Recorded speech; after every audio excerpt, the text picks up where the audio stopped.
হরে কৃষ্ণ কৃষ্ণ কৃষ্ণ হরে হরে। তো ভক্তবৃন্দগণ, আজকের ভিডিওটি রয়েছে 2026 সালের পবিত্র রৌপণী বা পুত্রদা একাদশী ব্রতটি এই বছর দুইবার পড়েছে, 23শে আগস্ট রবিবার এবং 24শে আগস্ট সোমবার। তবে অবশ্যই আপনারা যে সকল ভক্তরা স্বার্থ এবং বৈষ্ণব মতামত রয়েছে, তাই স্বার্থ মতে যে সকল ভক্তরা এই একাদশী ব্রতটি পালন করবেন তারা 23শে আগস্ট রবিবার এই শুভ দিনে আপনাদেরকে এই ব্রতটি পালন করতে হবে। অর্থাৎ যারা সাধারণ সংসারী মানুষ বা গৃহস্থ, তাদের জন্য উদয়া তিথি অনুযায়ী এই একাদশী পালিত হবে 23শে আগস্ট রবিবার। বৈষ্ণব একাদশী যা সন্ন্যাসী এবং ইস্কন ভক্তদের জন্য, যারা বৈষ্ণবের নিয়ম কঠোরভাবে পালন করেন বা ইস্কন অনুসারে তাদের পঞ্জিকা অনুযায়ী একাদশী ব্রত পালিত হবে পরের দিন, অর্থাৎ 24শে আগস্ট সোমবার। তবে আপনাদের মনে প্রশ্ন জাগতে পারে, তাহলে কোন দিনটা আমরা একাদশী ব্রত পালন করলে, অর্থাৎ এই পুত্রদা একাদশী ব্রত পালন করলে আমাদের পুত্র লাভ, সন্তান লাভ হবে এবং সকল মনস্কামনা পূর্ণ হবে। হিন্দু শাস্ত্র এবং পুরাণ অনুযায়ী একাদশী ব্রত পালনের জন্য সর্বদা শুদ্ধ বা বৈষ্ণব একাদশীকে সর্বশ্রেষ্ঠ বলে বিবেচনা করা হয়েছে। ক্যালেন্ডারের যে প্রথম দিনটি অর্থাৎ শ্রাদ্ধ একাদশী থাকে, তা অনেক ক্ষেত্রেই পূর্ববর্তী তিথি অর্থাৎ দশমীর সাথে যুক্ত থাকে। শাস্ত্রে বলা হয়েছে দশমী যুক্ত একাদশী বা বিদ্যা একাদশী পালন করলে ব্রতের সম্পূর্ণ ফল পাওয়া যায় না। অনেক ক্ষেত্রে তা এড়িয়ে চলার পরামর্শ দেওয়া হয়। শুদ্ধ একাদশী কি? তাহলে অবশ্যই আপনারা 24শে আগস্ট সোমবার এই একাদশী অর্থাৎ পুত্রদা একাদশী ব্রতটি পালন করবেন। দ্বিতীয় দিনের একাদশী সম্পূর্ণ দশমী মুক্ত বা শুদ্ধ থাকে। একে অনেক সময় মহাদ্বাদশীও বলা হয়। এই শুদ্ধ তিথিতেই ভগবান শ্রীহরির আরাধনা করলে অসীম পুণ্য লাভ হয় এবং সংসারের সমস্ত অমঙ্গল দূর হয়। তাই গৃহস্থ দম্পতিদের জন্য সাধারণ নিয়ম মেনে প্রথম দিন ব্রত পালনের বিধান থাকলেও যদিও সর্বশ্রেষ্ঠ ও সর্বাধিক পুণ্য লাভের কথা বিবেচনা করেন, তবে দ্বিতীয় দিন অর্থাৎ বৈষ্ণব মতে 24শে আগস্ট ব্রত পালন করলে সবচেয়ে শুভ এবং উত্তম ফলাফল লাভ করতে পারবেন। কিন্তু বিশেষ করে আপনাদেরকে মনে রাখতে হবে, এই একাদশী উভয় স্বামী স্ত্রীকে ব্রতটি সম্পূর্ণ করতে পারলে তা অত্যন্ত শুভ হতে পারে। কিন্তু ভিডিওর যে মূল পয়েন্টটি রয়েছে, অর্থাৎ যে টপিকে আপনাদের সাথে আলোচনা করা হবে, তা হচ্ছে এই পুত্রদা একাদশীর দিন কোন গাছের হাতে শিকড় ধারণ করলে আপনাদের পুত্র লাভ, সন্তান লাভ করতে পারবেন, যে কোনো কর্মে খুব সহজেই লাভ করতে পারবেন, ব্যবসায় উন্নতি এবং সকল পাপ থেকে রক্ষা পাবেন এবং বিশেষ করে পরিবারে সুখ সমৃদ্ধিতে ভরে রাখবে যদি আপনারা পুত্রদা বা পবিত্র রোপণী একাদশীর দিন এই গাছের শিকড় হাতে ধারণ করতে পারেন। তো অবশ্যই ভিডিওটি আপনাদের জন্য অত্যন্ত গুরুত্বপূর্ণ হতে চলেছে, তাই ভিডিওটি অবশ্যই শুরু থেকে শেষ পর্যন্ত ভক্তি সহকারে শ্রবণ করবেন। আর চ্যানেলে নতুন হয়ে থাকলে দয়া করে চ্যানেলটিকে সাবস্ক্রাইব করবেন, লাইক করবেন, কমেন্টে ভক্তি ভালোবাসা শ্রদ্ধা দিয়ে জয় শ্রীকৃষ্ণের জয় লিখে দিতে ভুলবেন না এই শুভ দিনটিতে। অবশ্যই ভিডিওটি আপনারা শুরু থেকে শেষ পর্যন্ত ভক্তি সহকারে শ্রবণ করুন। সংসারের জীবনে স্বামী স্ত্রীর মধ্যে সবচেয়ে বড় পূর্ণতা কি? অর্থ, প্রতিপত্তি নাকি একটি যোগ্য এবং গুণবান সন্তান? বিবাহিত জীবনের নানা ওঠাপড়ার মাঝে এমন একটি শূন্যতা থাকে যা হাজারো সম্পদ দিয়ে পূরণ করা যায় না। কিন্তু আজ আমি এমন একটি অত্যন্ত গোপন ও শক্তিশালী ব্রতের কথা আপনাদের জানাবো, যা যুগ যুগ ধরে স্বামী স্ত্রীর জীবনের সবচেয়ে বড় শূন্যতা পূরণ করে আসে। আপনারা কি জানেন, পবিত্র বা পুত্রদা একাদশী স্বামী এবং স্ত্রী একসঙ্গে পালন করলে আপনাদের দাম্পত্য জীবনে কি অলৌকিক পরিবর্তন আসতে পারে? তা অবশ্যই শ্রবণ করুন। এই ব্রতের প্রধান উদ্দেশ্য হলো সৎ, ধার্মিক এবং গুণবান সন্তানের প্রাপ্তি। যে দম্পতিরা সন্তানের জন্য ব্যাকুল এবং সন্তানের ভবিষ্যৎ নিয়ে চিন্তিত, এই ব্রত তাদের জীবনের ভগবানের আশীর্বাদ নিয়ে আসতে পারে। একসঙ্গে ভগবানের আরাধনা এবং ব্রত পালনের ফলে স্বামী স্ত্রীর মধ্যে অটুট প্রেম, পারস্পরিক শ্রদ্ধা এবং বোঝাপড়া বহুগুণ বৃদ্ধি পায়। সম্পর্কের মধ্যে যে তিক্ততা থাকে তা দূর হয়। অনেক সময় না জেনে কোনো বাধা বা পাপের কারণে সংসারে অশান্তি লেগেই থাকে। পুত্রদা একাদশীর প্রভাবে সে সমস্ত নেতিবাচক শক্তি নষ্ট হয় এবং পরিবারে ইতিবাচক শক্তির সঞ্চার হয়। কিন্তু বিশেষ করে মনে রাখতে হবে আপনাদেরকে এই একাদশী ব্রতটি 2 দিন পালিত হয়েছে। অবশ্যই আপনারা যদি পারেন তাহলে অবশ্যই 24শে আগস্ট সোমবার এই পুত্রদা একাদশীর ব্রতটি আপনারা ভক্তিনিষ্ঠ সহকারে পালন করবেন। কিন্তু ক্যালেন্ডার অনুযায়ী এই একাদশী ব্রতটি শুরু হয়েছে 31শে আগস্ট রবিবার, এটি কিন্তু স্বার্থ মতে। তাই আপনারা যদি পারেন তাহলে বৈষ্ণব মতে এই একাদশী অর্থাৎ 2026 সালের 24শে আগস্ট সোমবার এই একাদশীর ব্রতটি আপনাদের সকল ভক্তদেরকে পালন করতে হবে। কিন্তু এর আগে অবশ্যই শ্রবণ করবেন যে পুত্রদা একাদশী ব্রতটি স্বামী স্ত্রী মিলে কিভাবে এই ব্রতের পালন করবেন, অর্থাৎ সঠিক নিয়মাবলী কি রয়েছে। এইভাবে ব্রতটি পালন করলে অবশ্যই আপনাদের পুণ্য লাভ অবশ্যই হবে। এরপর অবশ্যই শ্রবণ করবেন এই দিন স্বামী বা স্ত্রীরা এই একাদশী ব্রত পালন করে যদি এই 5টি গাছের মধ্যে একটি গাছের শিকড় হাতে ধারণ করতে পারেন তাহলে অবশ্যই আপনাদের পুত্র সন্তান লাভ হবে। তাহলে অবশ্যই কোন শিকড়ের কথা বলবো তা অবশ্যই শ্রবণ করবেন। প্রথমে শ্রবণ করি স্বামী স্ত্রী মিলে এই একাদশী ব্রত সম্পূর্ণ এবং সঠিক নিয়মাবলী কী রয়েছে। অনেকেই ভাবেন একাদশী মানেই শুধু না খেয়ে থাকা, কিন্তু বিশ্বাস করুন সঠিক নিয়ম না মানলে উপবাসের কষ্টটাই সার হয়, কোনো ফল মেলে না। বিশেষ করে স্বামী স্ত্রী যখন একসাথে এই পবিত্র পুত্রদা একাদশী পালন করবেন তখন আপনাদের ঠিক 5টি মূল্যবান নিয়ম মানতে হবে।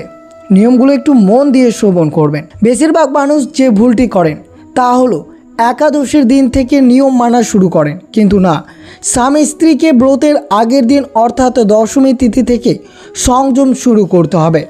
দশমীর দিন সূর্যাস্তের পর কোনো খাবার গ্রহণ করবে না।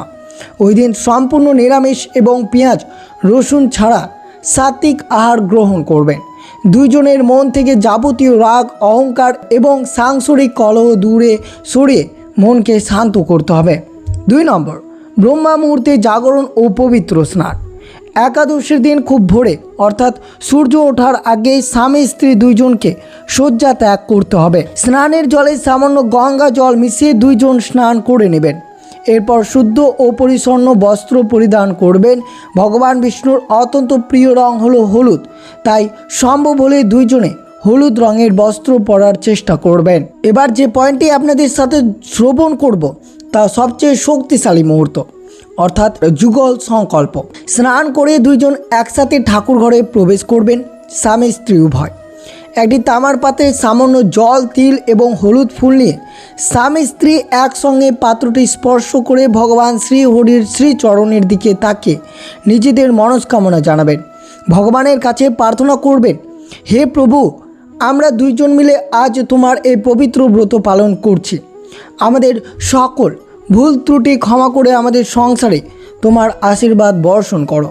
দুইজন মিলিত হয়ে সংকল্প সরাসরি বৈকুণ্ঠে পৌঁছায়। এরপর ভগবান বিষ্ণুর পুজোয় তুলসী পাতা হলো সবচেয়ে অপরিহার্য। স্বামী নিজের হাতে শ্রীহরির চরণে হলুদ ফুল এবং তুলসী পাতা অর্পণ করবেন, আর স্ত্রী ভক্তি ভরে ঘৃতের প্রদীপ ও ধূপ জ্বালিয়ে আরতি করবেন। উপবাসের ক্ষেত্রে দুইজন অন্ন, ডাল, গম বা যে কোনো শস্য জাতীয় খাবার সম্পূর্ণ বর্জন করবেন। যদি নির্জলা অর্থাৎ উপবাস সম্ভব নয় তবে স্বামী স্ত্রী দুইজন একসাথে বসে ফল, দুধ বা সাবুদানা গ্রহণ করতে পারেন। সারাদিন একে অপরের স্বাস্থ্যের খেয়াল রাখবেন, কোনোভাবেই একে অপরের ওপর রাগ বা অভিমান করবে না। দুইজনের মধ্যে যেন কেবল প্রেম এবং ভক্তি থাকে। একাদশীর সবচেয়ে বড় পুণ্য লুকিয়ে থাকে রাত্রি জাগরণ। এই পুত্রদা একাদশী ব্রত পালন করে স্বামী স্ত্রী উভয় রাত্রি জাগরণ করে অবশ্যই ব্রতের সম্পূর্ণ ফল লাভ করবেন। স্বামী স্ত্রী একসাথে বসে রাতে শ্রীমদ্ ভগবদ গীতা বা পুত্রদা একাদশীর ব্রতকথা পাঠ করবেন। একজন ভক্তি ভরে পড়বেন আর অন্যজন চোখ বন্ধ করে তা শ্রবণ করবেন। পাশাপাশি দুইজন মিলে 108 বার ওম নমো ভগবতে বাসুদেবায় মহামন্ত্র জপ করবেন। রাতের এই নিস্তবতায় আপনাদের দুইজনের মিলিত প্রার্থনা ভগবানের সিংহাসনে পর্যন্ত কাঁপিয়ে দিতে পারে। পরের দিন দ্বাদশী তিথিতে সঠিক পারণের সময়ের মধ্যে স্নান করে প্রথমে ভগবানকে অন্ন নিবেদন করবেন। এরপর সেই প্রসাদ স্বামী স্ত্রী মিলে একসাথে গ্রহণ করে তবেই ব্রতটি সম্পূর্ণ করতে পারবেন। এই 5টি নিয়ম মেনে যদি কোনো স্বামী স্ত্রী একসাথে পুত্রদা একাদশী ব্রত পালন করে, আমি কথা দিচ্ছি আপনাদের সংসারের সমস্ত দুঃখ, কষ্ট, অভাব এবং শূন্যতা কর্পূরের মতো উবে যাবে। শ্রীহরির কৃপায় আপনাদের কোনো কোল আলো করে আসবে এক সুসন্তান। এবার আমরা শ্রবণ করব সেই মূল বিষয়, অর্থাৎ ভিডিওর মেইন টপিক, যেটি আপনারা এতক্ষণ ধরে শ্রবণ করার জন্য অবশ্যই ভিডিওটি অত্যন্ত নিষ্ঠা ভরে শ্রবণ করলেন এই বিষয়টি শ্রবণ করার জন্য। যে পুত্রদা একাদশীর দিন কোন গাছের শিকড় হাতে ধারণ করলে তো অবশ্যই আপনাদের পুত্র সন্তান লাভ হবে শ্রী বিষ্ণুর কৃপায়। হাজারো ডাক্তার, অজস্র ওষুধ আর বহু তীর্থস্থানে ঘুরে কে আপনাদের সংসারে এখনও সন্তানের হাসিতে ভরে ওঠেনি? চারপাশে মানুষের বাঁকা কথা আর কটাক্ষ শুনতে শুনতে আপনি কি ক্লান্ত? যদি তাই হয় তবে আজকের ভিডিওটি ঈশ্বর স্বয়ং আপনার কাছে পাঠিয়েছে। সনাতন ধর্মে এমন কিছু গুপ্ত এবং অত্যন্ত শক্তিশালী ক্রিয়াকলাপ রয়েছে যা আধুনিক যুগে অনেকেই ভুল করে গেছেন। আপনি কি জানেন আসন্ন পবিত্র পুত্রদা একাদশীর দিন যদি এই একটি গাছের বিশেষ শিকড় যদি সঠিক নিয়মে হাতে ধারণ করা যায় তবেই স্বয়ং শ্রীহরির কৃপায় 1 বছরের মধ্যেই আপনার শূন্য কোল আলো করে আসতে পারে এক গুণবান এবং ধার্মিক সন্তান। প্রাচীন শাস্ত্র এবং আয়ুর্বেদ মতে এই শিকড়ের ক্ষমতা এতটাই প্রবল যে এটি সন্তানহীনতার সমস্ত বাধা দূর করতে পারে। কোন সেই জাদুকারী শিকড়, কিভাবে এবং কখন এটি ধারণ করবেন জানতে হলে ভিডিওটি 1 সেকেন্ডও না কেটে শেষ পর্যন্ত দেখুন বা শ্রবণ করুন। যে মহামূল্যবান শিকড়টির কথা আমাদের প্রাচীন ঋষি মুনিরা বলে গেছেন সেটি হলো পুত্রাঞ্জিবা গাছের শিকড়। নামের অর্থ থেকে বুঝতে পারছেন এটি সন্তানের জীবন এবং আগমনের সাথে সরাসরি যুক্ত। তবে বাজার থেকে কিনে আনলে হবে না, একাদশীর দিন এটি ধারণ করা একটি অত্যন্ত গুপ্ত নিয়ম রয়েছে। পুত্রদা একাদশীর আগের দিন অর্থাৎ দশমীর দিন সূর্যাস্তের আগে এই গাছের শিকড় সংগ্রহ করে গঙ্গা জলে ধুয়ে ঠাকুর ঘরে রাখতে হবে। একাদশীর দিন ভোরে স্নান করে শিকড়টিতে সামান্য চন্দন হলুদ মাখিয়ে ভগবান বিষ্ণুর চরণে অর্পণ করতে হবে।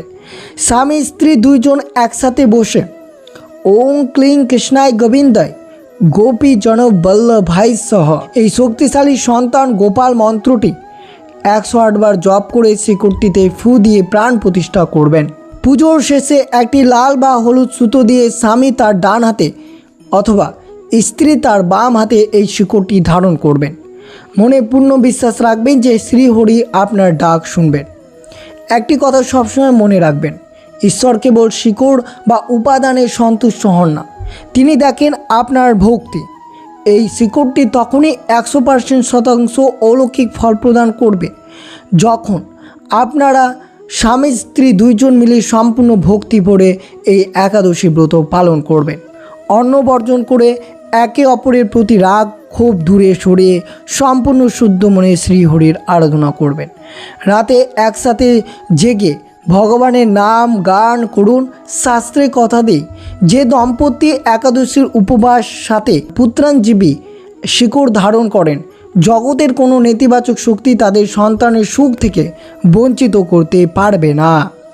বিশ্বাস করুন, ভগবানের ঘরে দেরি হতে পারে কিন্তু অন্ধকার নয়। সম্পূর্ণ বিশ্বাস নিয়ে আসন্ন পুত্রদা একাদশীতে এই নিয়মটি আপনারা পালন করবেন। এছাড়াও অবশ্যই আপনারা শ্বেত আগুনের শিকড় ধারণ করতে পারেন।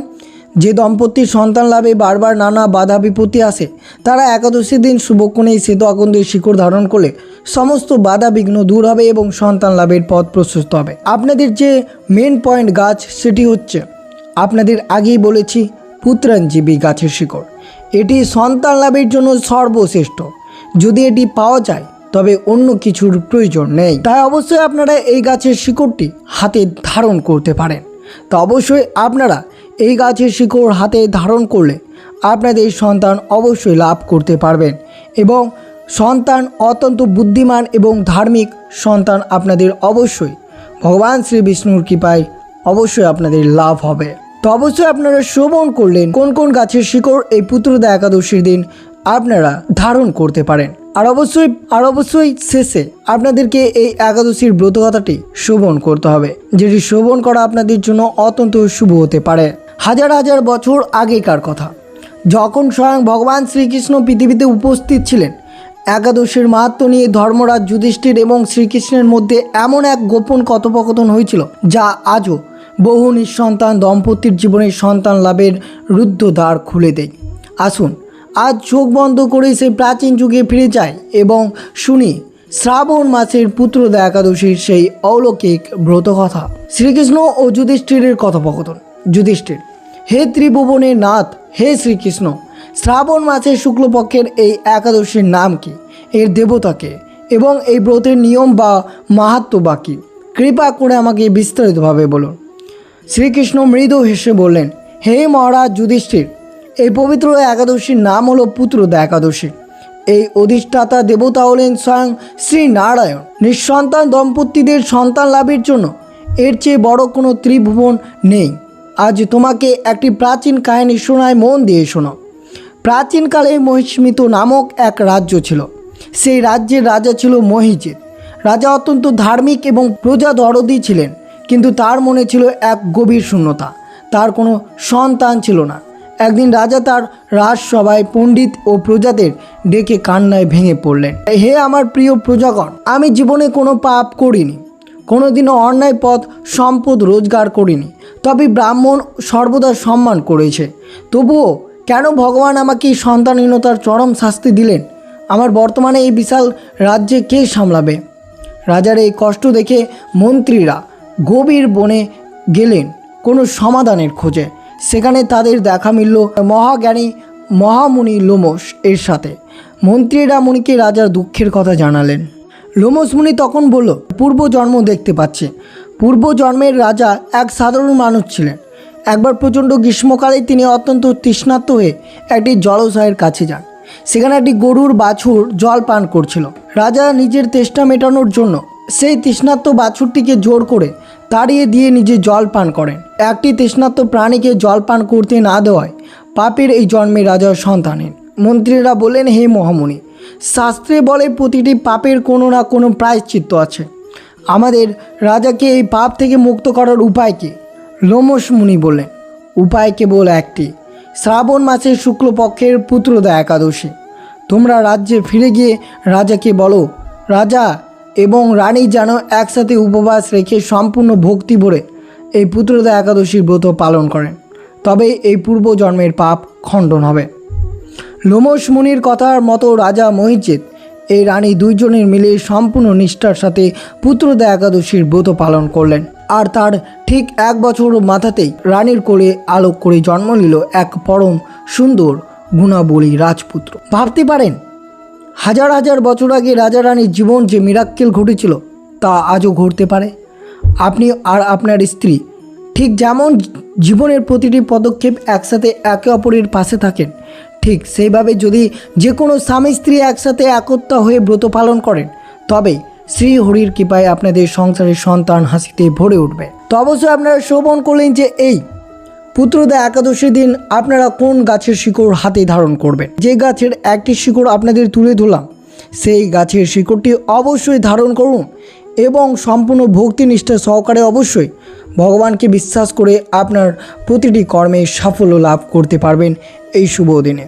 তো এই ছিল ভিডিওটি ভালো লাগলে অবশ্যই চ্যানেলটিকে সাবস্ক্রাইব করবেন, লাইক করবেন, কমেন্টে ভক্তি ভালোবাসা শ্রদ্ধা দিয়ে জয় শ্রীকৃষ্ণের জয় লিখে দিতে ভুলবেন না। আর অবশ্যই ভিডিওটি আপনার আত্মীয় ভক্ত বা বন্ধুদের সাথে অবশ্যই শেয়ার করবেন। সুস্থ থাকবেন, সতর্ক থাকবেন। আর জয় শ্রীকৃষ্ণ, রাধে রাধে।